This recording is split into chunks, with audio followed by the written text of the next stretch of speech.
বিগত আওয়ামী লীগ সরকারের ১৫ বছরে দেশ থেকে পাচার হয়েছে প্রায় ১৭,৬০,০০০ কোটি টাকা, ডলারের হিসেবে যা প্রায় $১৫০ বিলিয়ন। আবার দেশি ও বিদেশি উৎস থেকে ঋণ নেওয়া হয়েছে ১৫,৫৮,০০০ কোটি টাকা। অন্যদিকে কোনো নিয়ম নীতির তোয়াক্কা না করে অতিরিক্ত ৬০,০০০ কোটি টাকা ছাপিয়ে বাজারে ছেড়ে দিয়েছে আওয়ামী লীগ সরকার। আবার ব্যাংক থেকে ঋণ নিয়ে ফেরত না দেওয়ার পরিমাণও ২,১১,০০০ কোটি টাকা।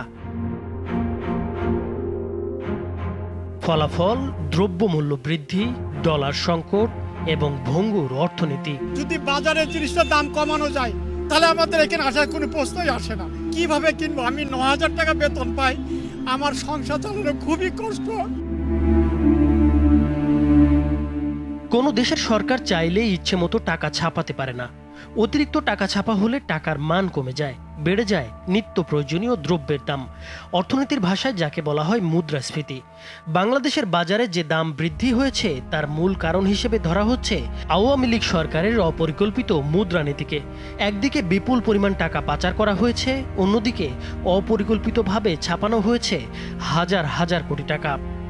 অন্তর্বর্তী সরকারের ১ মাস উপলক্ষে প্রধান উপদেষ্টা ডক্টর মোহাম্মদ ইউনূস জাতির উদ্দেশ্যে দেওয়া ভাষণে বলেন, ফ্যাসিবাদী সরকার লুটপাট করার জন্য নতুন করে ৬০,০০০ কোটি টাকা ছাপিয়ে বাজারে ছাড়ার কারণে মুদ্রাস্ফীতির শিকার হয়েছে দেশের মানুষ।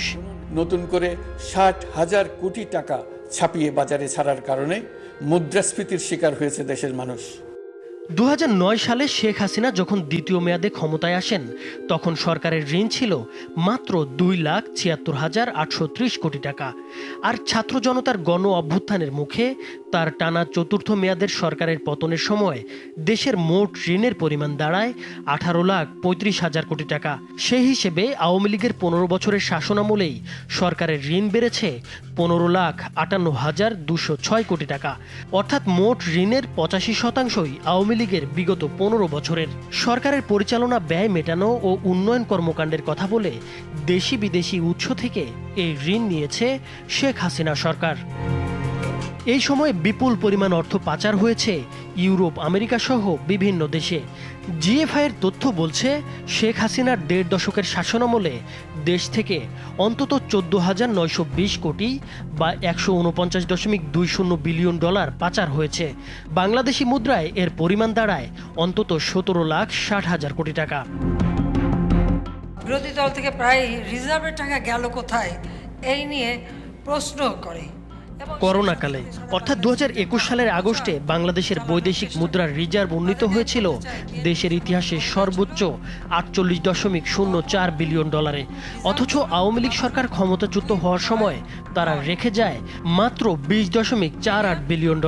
অন্যদিকে গত জুন শেষে দেশের ব্যাংকিং খাতে খেলাপি ঋণের পরিমাণ দাঁড়িয়েছে ২,১১,৩৯১ কোটি টাকা। ২ লক্ষ কোটি টাকা আমাদের ব্যাংকিং খাত থেকে চলে গেছে। Not by too many families, but by 4 families or 5 families. দায়িত্ব নেয়ার পর পাচারের অর্থ ফেরাতে নানা উদ্যোগ নিয়েছে অন্তর্বর্তী সরকার। ইতোমধ্যে জাতিসংঘ, বিশ্ব ব্যাংক, এফবিআই সহ বিভিন্ন সংস্থার সঙ্গে বৈঠকও করেছে দুদক এবং সংশ্লিষ্ট কর্তৃপক্ষ। পাচার হয়ে যাওয়া অর্থ ফেরাতে সহায়তার প্রতিশ্রুতি দিয়েছে যুক্তরাষ্ট্র এবং ইউরোপীয় ইউনিয়ন। তাছাড়া বাংলাদেশ ব্যাংকের গভর্নরকে প্রধান করে টাস্কফোর্স পুনর্গঠনও করা হয়েছে। মার্কিন পররাষ্ট্রমন্ত্রী অ্যান্টনি ব্লিংকেন বলেছেন, ওয়াশিংটন বাংলাদেশ পুনর্গঠনে সহায়তার জন্য একসঙ্গে কাজ করবে। বাংলাদেশ থেকে পাচার হওয়া অর্থ ফিরিয়ে আনা, রোহিঙ্গা সংকট, সন্ত্রাস দমন, শ্রম বিষয়ক সংকট সহ বিভিন্ন বিষয়ে সহায়তা করতে প্রস্তুত রয়েছে যুক্তরাষ্ট্র। এছাড়া ইতোমধ্যে ৭১টি দেশে চিঠিও পাঠিয়েছে দুর্নীতি দমন কমিশন। অন্যদিকে বড় ঋণখেলাপিদের দ্রুত চিহ্নিত করে দেশে তাদের সম্পদ বিক্রি করে হলেও টাকা উদ্ধারের ঘোষণা দিয়েছে বাংলাদেশ ব্যাংকের গভর্নর। বড় বড় ডিফল্টার্স আছে তাদেরকে চিহ্নিত করে আমরা খুব দ্রুত বাংলাদেশের ভিতরে তাদের যেসব অ্যাসেট আছে সেগুলোকে উদ্ধার করার চেষ্টা করব। বিদেশে যেগুলো অর্থ তারা পাচার করেছে সেগুলোকে আনার জন্য আমরা আইনগত এবং ইন্টারন্যাশনাল এফোর্ট আমরা নেব।